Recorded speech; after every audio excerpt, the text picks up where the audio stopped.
Viewer discretion is advised. And the knight slayed the evil dragon. He hid its severed head back into the cave, thus banishing its evil spirit from ever touching the light. As he closed the book and looked at his daughter, she was already fast asleep. He carefully stood up and picked up the teddy bear which had fallen to the floor, then slowly tucked it into the girl's arms. He then tiptoed out of the room. Darn, left my phone in the room. And so he returned to his daughter's room. When he opened the door, he saw the teddy bear struggling on top of a dragon of its size, swinging a sword valiantly. They stopped when they saw him entering the room. He couldn't believe what he'd seen. He rubbed his eyes clear and looked again. But the dragon had disappeared, and the teddy bear returned to a motionless state in his daughter's arms, as if nothing had happened. Goodness gracious, mine's playing tricks on me. Almost thought I'm back at work again. Is this what happens when you work at the Foundation for near 5 years? He retrieved his phone on the table and made to the door, all the while having his eyes fixed on the teddy bear. After making sure of everything, he closed the door. No, that's definitely an anomaly. I'm bringing them to the facility soon. Might want to prepare some popcorn. Hello everybody, I'm TheRubber. Today, we bring you SCP Foundation Esoteric Class Object SCP-6330. SCP-6330, also known as the Guardians of the Innocents, is a phenomenon affecting stuffed animals worldwide, though is most common in teddy bears. Manifestation of the phenomenon is referred to as a sleepwalker event. Sleepwalker events occur only within the households of families with young children, typically between the ages of 1 to 14. Events begin with the manifestation of entities referred to as SCP-6330-2. These creatures typically blend with shadows and somewhat resemble creatures associated with fantasy, such as dragons or ogres, and will always manifest beneath a child's bed. 6330-2 instances depict behavior indicating that they intend to hunt or prey upon sleeping children. Conversely, SCP-6330-1 are stuffed animals already present in a child's room.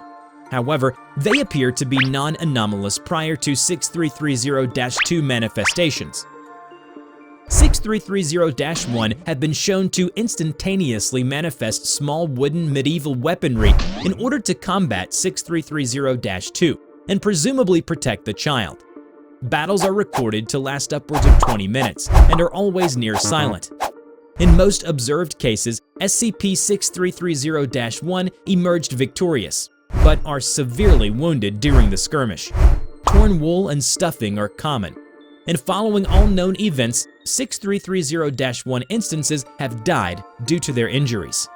Prior to death, the instance will drag the corpse of 6330-2 back under the bed frame and demanifest. After a short while, it will re-emerge and attempt to climb the bed. 6330-1 will then embrace its child and pass away. A test was conducted on the grounds of Site-44, where a researcher's 7-year-old daughter was chosen as a subject. Placed in a humanoid containment room, she was soothed to sleep using a teddy bear, to which the researcher claimed that she had a strong emotional attachment. All right, subject and the teddy bear ready. I hope it works this time. The team waited and observed the room for hours, yet nothing happened. Only the girl's quiet snoring could be heard as the team watched on intently. As hours went by, they were beginning to feel tired. They yawned and stretched. With all due respect, sir, we've done this experiment about 13 times already, starting to lose track of what we're supposed to be doing here. The hell am I doing with some young girl and a teddy bear at work? Just a little more. Hang in there. This is it. I can feel it. Oh, look! Sure enough, after hours of waiting, 6330-2 manifested under the subject's bed. The whole room was in high spirits once more. A pair of large, scaly clawed hands emerged from the shadow underneath and grasped the rim of the bed. 6330-2, which took the form of a dragon, revealed itself, causing a stir in the room. For the next 5 minutes, the dragon patrolled the room, moving silently and methodically, unaware of the surrounding surveillance cameras which the research team used to watch in awe. The dragon turned towards the sleeping girl. It poised itself at the foot of the bed, then stretched its arms out towards the girl. It gaped its jaw wide, brandishing rows of pointed teeth and a forked tongue. As it prepared to lunge at the girl, 6330-1, the teddy bear, rose and stood atop the girl's body. It then drew a small sword and shield seemingly out of thin air. Despite having no fingers, its hand skillfully twirled the sword and banged on the shield, as if taunting the dragon. But the dragon ignored the teddy bear. Instead, it threw its jaw against the girl. With a leap, the teddy bear quickly closed the gap and sliced off one of the dragon's eyes. The dragon grunted painfully and quietly. It clutched its wound, which was now leaking a viscous black liquid. The teddy bear jumped down and ripped off a small piece of fabric from the bed sheets to quickly cover the dragon's wound. What's it doing? Is it helping its enemy? No, more like it's trying to reduce the mess and evidence of the battle. The entities clashed their sword and fangs against one another in a fierce battle for 9 minutes. Then, the dragon struck the teddy bear with a heavy slap that sent it flying across the room. "Oh no, Teddy!" The teddy bear stood back up, its hands now covered in wool stuffing, but it was not deterred by the damage. With the look of determination on their faces, they charged at each other again, but stopped dead in their tracks when the sleeping girl stirred slightly. Both entities stole a brief glance at her. The assistant said under his breath, "Come on, girl, go back to sleep." When she settled again, they resumed their fight. After 20 minutes, both entities were heavily scarred and damaged. The teddy bear sprinted from one side of the room towards the dragon, then leaped into the air and landed a fatal thrust, slicing its neck. The dragon's lifeless body fell onto the floor. The whole room cheered quietly. Having caught its breath, the teddy bear rose from its knee and dragged the dragon back under the bed. For a moment, the containment cell looked like nothing had happened at all. The girl continued to sleep soundly, and the team was beginning to feel restless again. That is, until the teddy bear emerged once again from underneath the bed, prompting the team to cheer quietly. The damaged teddy bear placed its sword and broken shield on a nearby table, then dragged itself up the bed next to the girl. It then lay down beside her. It seemed to have noticed the camera, as a small woolen thumb protruded from its round hand, giving a thumbs up to the spectators. Its head flopped onto the girl's cheek and became motionless. Upon conclusion of this test, MTF Iota-12 conducted a heavy investigation of the bed. 6330-2's corpse was not discovered beneath the bed frame, though trace amounts of the aforementioned black substance were found.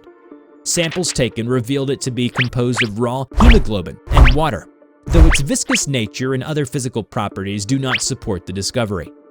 The 6330-1 instance was removed and placed in secure storage. It has to date shown no further anomalous properties. Many years later, a call was filed to local authorities by a family in Cambridge, England. They claimed to have discovered footage of a sleepwalker event in their son's room. The footage was seized and all family members were administered amnestics. It was midnight. The child's bed swayed slightly as 6330-2, which had taken the form of an unknown monster with muscular frame, stood upright.